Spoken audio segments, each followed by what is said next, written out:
ඉතින් ආයුබෝවන් සියලු දෙනාටම මේ හදිස්සියම ආවේ ලොකු පණිවිඩයක් මේ දෙන්න තමයි ආවේ. මොකද අපේ මුනිතුමා මට සඳහනක් කරනවා මෙන්න මෙහෙම දේවල් ටිකක් විශ්වයෙන් තොරතුරු ටිකක් ඇවිල්ලා තිනවා. මේ ටික අනිවාර්යයෙන්ම මිනිසුන්ට අහන්න කියන්න ඕනේ. මේ ටික කිව්වේ නැත්නම් රාවණට සහ ඔහුගේ පිරිසට ලොකු අනතුරක් කියලා. ඉතින් මම දැන් සම්බන්ධ වෙනවා මුනිතුමත් එක්ක. මෙතන සිට අපි හමු ඔහුගෙන් මේ විස්තරේ. ඔව් බොහොම ස්තුතියි පුතා. මගේ මේ පණිවිඩය සලකලා ආවට පුතා මේ කියන්න ඕන එකක් මොකද දන්නවද?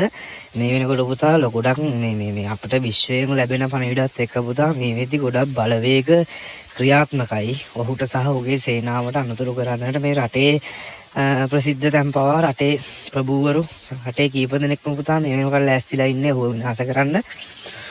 හැබැයි මේ විශ්ව පණිවිඩය ඔහුට සහ ඔහුගේ සියලු දෙනාට දැන ගැනීම පිණිස මම මේ කියන්නේ මේ ආධ්‍යාත්මික ලෝකයේ ඇවිල්ලා ගෙලින්න පුතා සියලු දෙනා මේකට මේ සම්බන්ධ කරගන්න. මේක විශේෂයි. මොකද දැන් ඔන්න ඊයේ කවද්ද 1900 සමා වෙන්න 2025 ජනවාරි 9 වන දින ඊයේ දින ඉතා සුවිශේෂී දිනක්. ඊයේ මම ආම්බෙන් තමයි මේ ආසේ මේ තවරටා සියල්ල දැක්කේ. ග්‍රහයෝ 5ක් පුතා එක පෙළට හිටගත්තා. ග්‍රහයෝ ඊයේ කියන්නේ පුතා හරි ප්‍රබල අති උතුම් දවසක් පුතා. ග්‍රහයෝ 5 දෙනෙක් පුතා එක පෙළට හිට ගන්නවා පුතා. තාරකා රාශි හැමදේම පුතා යහසේ. ඊ රාත්‍රියේ 11 විතර නකොට පුතා හැම තවරටාවම පුතා පියවි හැට දැක ගන්න එක දිගට පායලා තිබ්බ පුතා. මේක ප්‍රබලයි පුතා. මේක දැකලා තමයි මම මේ පණිවිඩය දෙන්න ආවේ. මේක හරි ප්‍රබලයි. හරි ප්‍රබල දෙයක් පුතා. මේක වෙන්නේ අවුරුදු 5000කට 10000කට පස්සේ කලින් තමයි පුතා මේ පස්සේ තමයි පුතා මේ වෙලා තියෙන්නේ. ඒත් එක්කම පුතා මේ එක දෙයක් තියෙනවා පුතා. දැන් රාවණට අපි පණිවිඩයක් දෙන්න ඕන පුතා. අපි දැන් රාවණට පණිවිඩයක් දෙන්න ඕන පුතා. හරිද? රාවණට දෙන්න තියෙන පණිවිඩය තමයි පුතා මේ එයාට පුතා සූදානම්. එයා කියන්නේ පුතා මේ ශක්තිය මේ රාවණ කියන්නේ බලයක් පුතා. මේ බලය පුතා මා සතුව ඇති මාගේ සේනාව හා සතුව ඇති මේ යමක් ලබා දීමට ඔහු සූදානම් විය යුතුයි පුතා. සූදානමක් වෙන්න කියන්නේ මොකද්ද මුනිතුමනි? කියන්නේ සූදානමක් මේ වෙන්න කියන්නේ සාමාන්‍යයෙන් මේ මොකද්ද? ඒ කියන්නේ මේක මේ මොකද කියන්නේ කොයි වගේ දෙයක්ද? ඒ කියන්නේ සූදානමක් කියන්නේ මේ මෙයාට මොකද්ද ඔබතුමාට කියන්න තියෙන්නේ? පුතා කීප දෙනෙක් ඉන්නවා පුතා. ඒ කියන්නේ රාවණ ශක්තිය ලබා ගන්න පුළුවන් 3-4 දෙනෙක් 5 දෙනෙකුට ආසන්න ප්‍රමාණයක් ඉන්නවා පුතා. ඒ 5 දෙනාගෙන් අපි තමයි තෝරන්නේ පුතා කවුද මේක මේ රාවණ මේ පදවිය ලබා දෙන්න සූදානම් මේ හොඳ කියලා පුතා. ඒ කියන්නේ මේ පදවිය පුතා අපි ලබා දෙන්නේ මේ සබාදහම සහ මුනිවරුන් අතින් තමයි පුතා මේක පිළිගන්වන්නේ. ඒ කියන්නේ මේ උටුණු පැනන් දෙන්නේ. ඒකෙදි පුතා මේ ටිකට සූදානම් වෙන්න පුතා. ඒ කියන්නේ ඉස්සලම රාවණ පුතා තමන්ගේ සේනාව සොයා ගන්න ඕන පුතා. හොඳට නෝට් කරලා මේ පරිසරයේ අවධානයෙන් පුතා ඒ රාවණ කියන අපේ කිනාහරි පිරිස පුතා ඒ පිරිස හොයා ගන්න ඕන.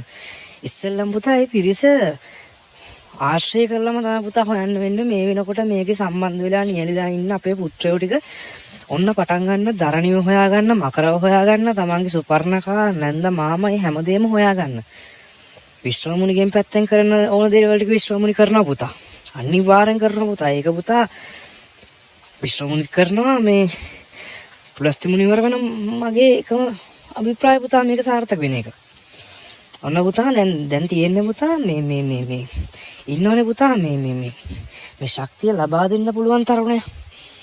ඒ තරුණයා හරි පුතා තව තරුණ 4-5 දෙනෙක් හරි ඉන්නවා. එතකොට පුතා මේ ලබා දෙන කෙනා තෝරන්නයි අපට ඕනේ. එතකොට පුතා මෙන්න මේ ටික හරි ගුරුතුමනි. ඉතින් ඔබ පැහැදිලි කරන්න මේ ගුරුතුමනි මේ මුනිතුමනි මොනවද මේ කරන්න ඕනේ? එතකොට මේ මොන වගේ දෙයක්ද ගුරුතුමනි මේගොල්ලෝ මේ කියන්නේ ප්‍රගුණ කරන්න ඕන ඒ ශිල්ප ටික ඒ ටික ඔබ වහන්සේගේ සඳහා මුවින් මේක අපි පවසමුකෝ.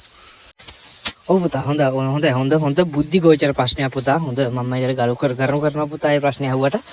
මේකේ දැන් ඒ අදාළ චරිතයට පුතා ඒ චරිත වලට ඉන්න අයට පුතා පිළිටනවා කලාවන් ටිකක්. හරිද?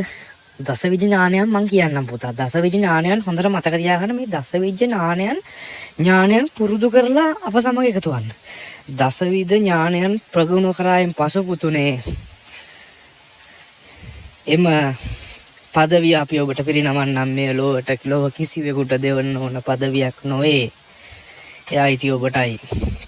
ඒ ලෝක කිසිවෙකුට දෙවන්න ඕන පදවියක්. කිසිවෙකුට දෙවන්න ඕන පදවියක්. එහෙනම් පුතුනි අහගන්න.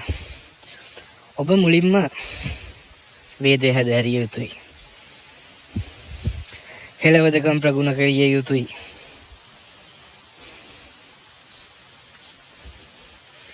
ලී වැඩ, වඩු වැඩම නොවුනත් ලී වලින් විවිධ ආකාරයෙන් හැකියාවන් දක්විය යුතුයි.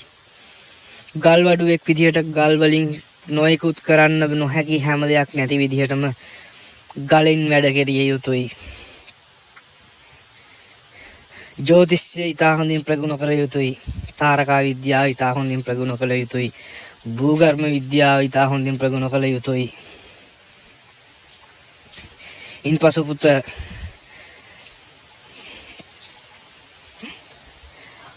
ආපෝ කසිනේ, වායෝ කසිනේ, තේජෝ කසිනේ, පඨවි කසිනේ ඒ සියල්ල වඩා සිටිය යුතුයි. නව ගුවන් යානා තාක්ෂණය පිළිබඳ හසල දැනුමක් තිබිය යුතුයි. ඒත් සමගම සංගීත හැකියාව තිබිය යුතුයි. සංගීතයට ප්‍රගුණ කළ කිනම් හෝ වාද්‍ය භාණ්ඩයක් වාදනයක් කළ හැකිය යුතුයි. ඕනම දෙයකට දක්ෂ වැඩකාරයෙක් විය යුතුයි. ඕනම දෙයක් කළ හැකි කෙනෙක් විය යුතුයි පුත. සටනට දක්ෂයෙක් විය යුතුයි. බරසිලිමේදී කිලෝ 100ක යම් කිසි බරක් ඔළුව වටේ කරකවීමට හැකියාව තිබිය යුතුයි. ඒ කියන්නේ පුද්ගලයෙක් ඔළුව වටේ කරකවන්න පුළුවන්කම කිලෝ 50ක් 60ක් නේ පුතා පුද්ගලයෙක් වෙන්නේ. හැබැයි පුතා කිලෝ 10ක් විතර පුතා ඔළුව වටේ කරකවන්න පුළුවන් විය යුතුයි. මේ ශාස්ත්‍රය නාඩි ශාස්ත්‍රය ඒ පිළිබඳ දැනුමක් තිබිය යුතුයි. උස මහත හොඳ රූපසපුවක් ඇති කුමාරයෙක් විය යුතුයි.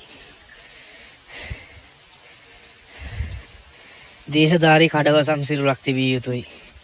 රැවුල සහ කොණ්ඩේ අනිවාර්යෙන්ම වැවිය යුතු පුද්ගලයෙක් වෙයි. මේ සියලු දේ සපිරි ඔබ මා හමුවට පැමිණි විට මා ඔබට ආධ්‍යාත්මික ශක්තිය ලබා දෙන්නම්. මේ මුසාවක් නෙවෙයි පුතා. මේ මුසාවක් නෙවෙයි පුතා. මේක පුතා මේක කරනවා පුතා. මේක කරන්න පුළුවන් පුතා.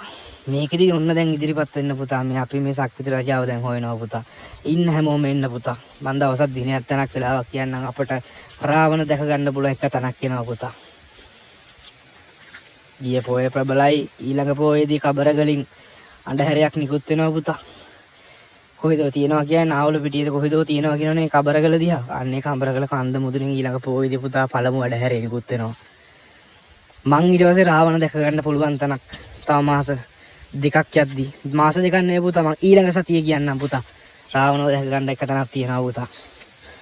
එකම එක තැනකද අප්‍රේල් මාසෙදී සිංහල අවුරුදු දවසකදී ලංකාවේ හැමෝටම එතුමාව දැක ගන්න පුළුවන් විදිහට අපි වැඩ ටික සිද්ධ කරනවා පුතා.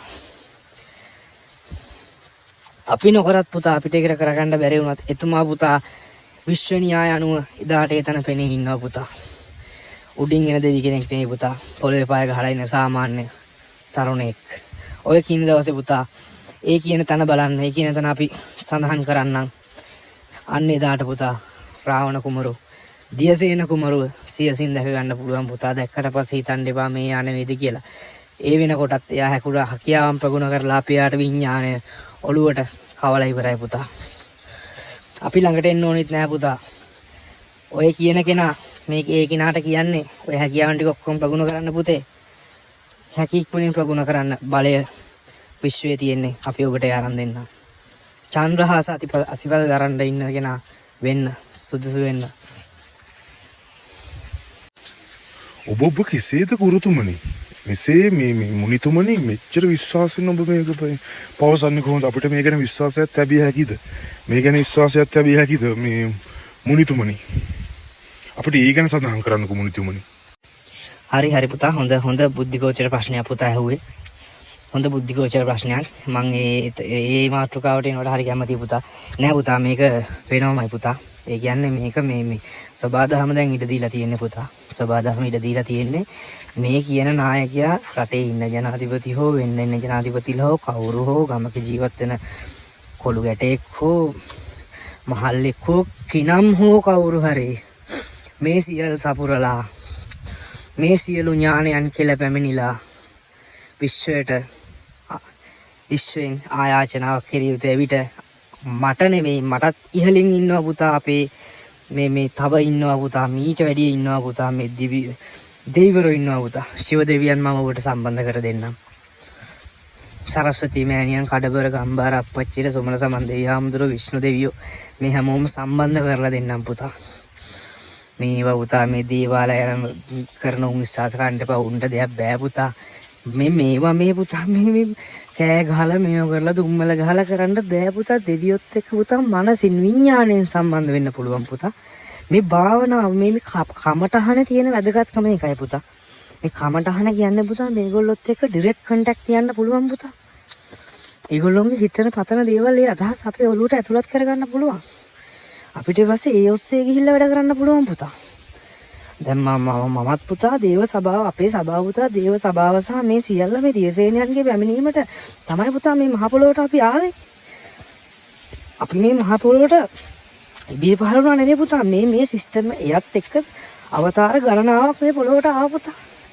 ඒ ආපු අය තමයි අපි. ඒත් අපිට වුණත් පුතා කෙනෙක්ව අඳුරගන්න එහෙම බෑ. අපිට වුණත් ඒකෙදි පුතා ඒක තමයි පුතා ක්‍රමේ. මේ ශක්තිය අවබෝධ කර ගැනීම මේක මායාවක් පුතා. මේ ශක්තිය ටික ඔක්කොම අවබෝධ කරගන්න ඕන පුතා.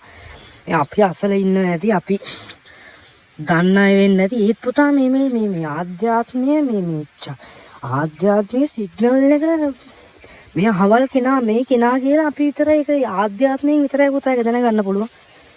නැත්තම් පුතා මං කියනවා රාවණ අහවලා කියලා. හැබැයි පුතා මේ පොයේ පහු වෙනකොට අපට කියන්න පුළුවන් තැනකට එනවා පුතා. මේ පොයේ පහු වෙනකොට හරියටම මෙන්න ඉන්නවා අහවලා. මෙන්න ඉන්නවා චරිත කිසිම දෙයක් කරන්න එපා. හිරියරයක් කරන්න එපා පුතේ. මරන්න එපා පුතේ. මෙතුමා පුතේ සිල්ප සොඳින් දැනගෙන වගේ අර කියන්නේ විදුලේ වැලි මාලිගාවේ පුතා සක්විති රජ විය ලබන්න. සතර දිසා ජයගෙන මහණි කේමි. මේ කුමාරට සතර දිසා ජයගෙන ඉන්න ඉඩ දෙන්න පුතා. අන්නේ දාට පුතා මේ ලංකාව සුරපුරේ වෙනවා පුතා. හරි නෝ කාලේ පුතා කියන්න විස්තර ගොඩක් තියෙනවා පුතා. අනිවාර්යෙන් අපි ඉදිරියේදී මේවා කතා කරමු පුතා. ඊළඟ වීඩියෝ එකේදී පුතා අපි කියමු. අපිට පුතා මේ එකවර මේ දන්න සියල් දැනුම මෙහෙම දෙන්න බෑනේ පුතා. පුතා තව වීඩියෝ කරන්න එන්න මං හම්බෙන්න මේ හදිස්සිය කරේ එන්න කිව්ව පුතා මේ වීඩියෝ එක අනිවාර්යෙන් කරන්න ඕනි හින්දා. ඊළඟ වීඩියෝ එකේදී පුතේ අපි මේ කියමු පුතේ. මොකද අප්‍රේල් මාසේ 14 වෙනිදා සිංහල අවුරුද්ද දවසේ 2026 දියසේන කුමරුන් හැබැහින් දැක ගන්න අනිවාර්යෙන්ම පුළුවන් පුතා. අනිවාර්යෙන්ම පුළුවන්. ඒක වෙනවමයි පුතා. ඒක අපි නොකරත් එතුමා ඒ දිනයක යම් කිසි තැනක ප්‍රාතිහාර දක්වමින් පෙනී ඉන්නවා. එතුමා බවුන් නඩනවා වගේ මං ඉන්න වෙන්නව පුළුවන්. එතුමා කාටද උපකාරයක් කරනවා වගේ මං ඉන්න වෙන්න පුළුවන්. කොහොම හරි දැනගන්න පුළුවන් ප්‍රසිද්ධ තැනක එතුමා වජ්‍රාසන මුද්‍රාවෙන් පහුටු උදේ ගහන ඉඳගෙන භාවනා යෝගී ඉරියව්වෙන් විශේෂයෙන් මේ ඉරියව්වෙන් පෙනී ඉන්න පුළුවන් වෙන්නේ ආධ්‍යාත්මික ස්ථානවල.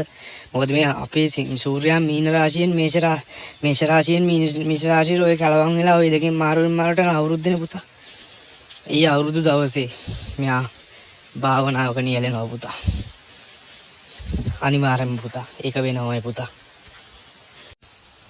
ඔබ වහන්සේ දෙන තොරතුරු ගොඩාක් වටිනවා මුනිතුමනි. ඒ කියන්නේ ඔබ වහන්සේ මේ කරන මේ සේවය මුනිතුමනි අපේ ලංකාවාසී ලෝකවාසී සියල්ලන්ටම මුනිතුමනි ඉතා වටිනා කාර්යභාරයක් මුනිතුමනි. හරි ඉතින් මුනිතුමනි අපි ඔබ සමග නිතරම සම්බන්ධතා පවත්වා ගන්නම්.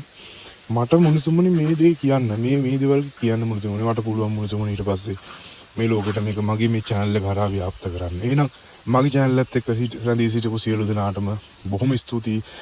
අපි ඊළඟ සොයාගෙන යන කතාව තමයි මේකේ ඇත්ත තමයි ඊළඟට මතුවෙන්නේ. ඉතින් ඊළඟ වෙනකල් එකතු වෙලා ඉන්න ඊළඟට ඇත්ත මතුවේවි. අප්‍රේල් 14 වෙනිදා මේ අහසේ මේ පොළොවේ ස්වර්ණමය දවසක් වේවි. එදාට ඔහුගේ ගමන ඔහු ආරම්භ කරાવી. එහෙනම් මුනිතුමා ඊළඟ පාර හම්බෙලා පුළුවන් තරම් හොඳ විස්තර ටිකක් වගේම ඇත්ත කතා ටිකක් වෙන්න තියෙන දේවල් ටිකක් අරගෙන මං ඔයාලා ළඟට එනකම් මම එහෙනම් ගිහින් එන්න. පුලස්ති මුනිවරයාණන් හම්බෙන්න ආපු මම විශ්ව මුනි. බුදු සරණයි.